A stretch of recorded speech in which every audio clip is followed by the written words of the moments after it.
The Miami Heat have been widely criticized for their apparent plan to open up flexibility heading into the summer of 2026. Especially in the era of shrinking free agency in the NBA, it doesn't make a ton of sense on the surface. However, if recent rumors surrounding Luca Doncic and the Los Angeles Lakers are any indication, they could be making a genius move.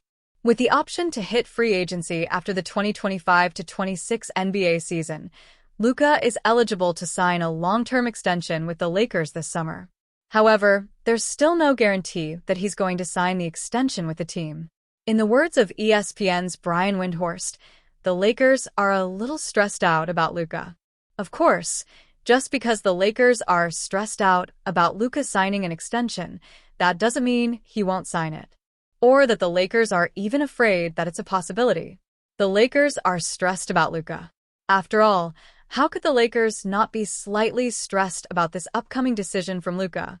Over the past 6 months, the Lakers have essentially pulled the franchise out of LeBron James' grip and have handed it over to Luca. If the Lakers were to do all that, while possibly fracturing their relationship with LeBron in the process, only to see Luca decline to sign a long-term extension with the team this offseason, it would be a PR nightmare. It would add even more stress to the team's upcoming season. Perhaps most importantly, it'd force the Lakers into a pretty difficult decision with Luca. The Heat could be geniuses. On the other hand, this could be a best-case scenario for the Heat. With the way Miami has structured their contracts this offseason, the Heat is in a position where they could open up the necessary cap space to pursue Luca if he were to hit the free agency market. But even if the Lakers explored trading him, if they believed he would leave in free agency, the Heat should also be in a great position to cobble together strong trade offers next season. If the Heat's master plan revolves around pursuing a superstar player like Luca during the 2026 offseason, they have to be extremely happy right now. This could all be moot if Luca ends up signing an extension with the Lakers next month. However, at least momentarily, there could be a method to the Heat's offseason madness. The way the Heat's front office has operated this summer may not have made a ton of sense, but they clearly have some sort of plan that revolves around a strong pursuit of a star player in 2026. If there's any credence to these Luca whispers, the Heat could end up looking like real geniuses if he does hit the trade or free agency market in the next 12 months. The Miami Heat were wise to sidestep the Bradley Beal saga, which finally resolved itself Wednesday with him reaching a buyout agreement with the Phoenix Suns and agreeing to join the Los Angeles Clippers, as ESPN's Shams Charania reported. There was a time in which Beal might have been a realistic candidate to help with the Heat's offensive issues, but that clearly wasn't now. What the Heat really don't need, though, is to create the NBA's next disaster contract with Tyler Herro. An offense-only, score-first guard like Beal, Herro is not and will not transform this team, much the same way Beal couldn't lay the foundation for the Washington Wizards or complete the hastily assembled championship puzzle for the Suns. Herro is still worth having at the proverbial right price, but as the Suns just saw, and as the Wizards learned before them, attaching a cap-crushing contract to this kind of player is a first-class ticket to nowhere. Mishandling Herro's contract extension would hamstring the Heat for years to come. Score-first guards who aren't primary playmakers have perhaps never been less valued by this league. Beal was bought out.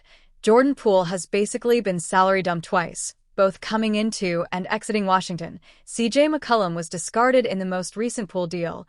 Zach LaVine's trade value had tanked by the time the Chicago Bulls got around to trading him. You get the idea. Hopefully, the Heat keep all of this in mind when meeting Herro and his representatives at the negotiating table this offseason. The 2024-25 first-time All-Star is eligible to sign a 3-year, $149.7 million extension as of October 1st, or, if nothing is signed now, a 4-year, $206.9 million extension during the 2026 offseason.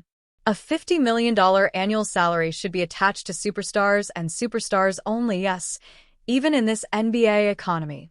Herro is clearly a gifted offensive player, as is Beal, but he's nowhere near a needle mover of that magnitude.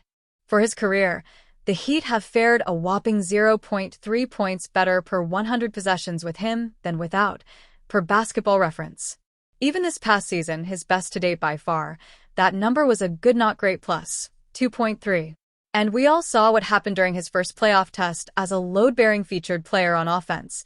17.8 points on 41.5/31/80 shooting and 2.8 assists against 2.3 turnovers during Miami's four-game loss to a Cleveland Cavaliers team that played half the series without Darius Garland. Herro is good. Good players are worth keeping around. But he's not great. And if the Heat pay him as if he is, then they're going to be just as lost as Phoenix and Washington once were. Granted, the Heat's front office is too smart to grant Herro the no-trade clause that the Wizards once inexplicably gave Beal, but Herro may not be much easier to move if he winds up with an obviously bloated contract. Given how lofty this organization's goals are for the future, the last thing this franchise can afford to do is torpedo its own flexibility. To reiterate, this doesn't mean Miami should avoid paying him or should be hastily shopping him around. Yet, if the Heat overcommits to him, their future will look bleak, and they'll have no one else to blame. They were linked with Beal far too often to not have noticed just how disastrous that situation became when he signed a deal he was never going to live up to. The Los Angeles Lakers have had an eventful offseason, to say the least. It started with the Buss family selling the majority ownership of the team to Mark Walter for an estimated $10 billion in June. The team then took a chance on former number 1 overall pick DeAndre Ayton, who had his contract bought out by the Portland Trail Blazers. However, the headliner of the offseason has been the trade rumors centered around LeBron James, whose agent Rich Paul told ESPN that the two parties are at different stages in their timeline. The four-time MVP is looking to win now, while he views the Lakers' offseason moves as being more geared toward the future. While trades centered around James have been a popular topic, the Miami Herald's Barry Jackson flirted with the idea that the Heat could end up positioning themselves to sign Doncic next offseason. Doncic has a player option for the 2026-27 season, and it is unknown if he plans to opt into it. Jackson also broke down that Doncic's availability could lead to the Heat exploring options to trade Andrew Wiggins, who was in the trade block over the past few weeks before the Heat decided to keep him. Heat intends to keep Wiggins at this time, as 3 of us writers have reported, wrote Jackson. But if Luca shockingly rejects Lakers' extension, I would be eager to try to trade him for expiring money to get closer to max space. Jackson later clarified that his posts were for informational purposes, but at the very least, it does show Heat fans that a move can be made. Whether or not Doncic is actually interested in leaving the Lakers or signing with Miami is unknown, but if it does get to a point where it's a possibility, expect for the Heat to do everything they can.